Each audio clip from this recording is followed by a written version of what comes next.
Good evening! Tonight on Learning Tagalog, we're going to learn 10 words about moods or feelings, and those 10 words are listed down below under the About section, so you could click on it now, look at the words, and practice saying the words with me.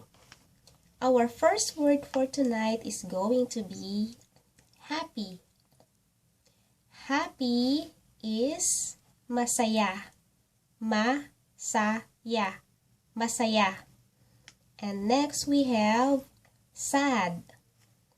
To feel sad, that's malungkot. Malungkot. Malungkot.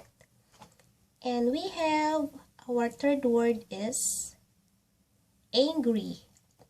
And angry is galit. Galit. Galit. We have sleepy, which I'm feeling right now. I'm feeling sleepy, or inaantok. Inaantok. Inaantok. And we have the word annoyed.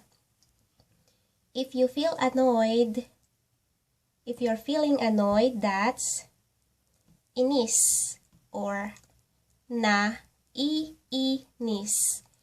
Naiinis. Alone, if you are feeling alone, you are feeling nag-iisa. Alone is nag-iisa. We have ashamed or nahihiya. Nahihiya. Nahihiya. And we have the word scared, and scared is takot. If you're feeling scared, you're feeling takot. Takot. Takot. And confused is lito or nalilito. Nalilito. Nalilito. And our last word, our 10th word for tonight is going to be tired. Tired is pagod. Pagod. Pagod. Pagod. Okay, let's review our 10th word. If you're feeling happy, you are feeling masaya. Or you wanna say, I'm happy. Masaya ako. Masaya ako.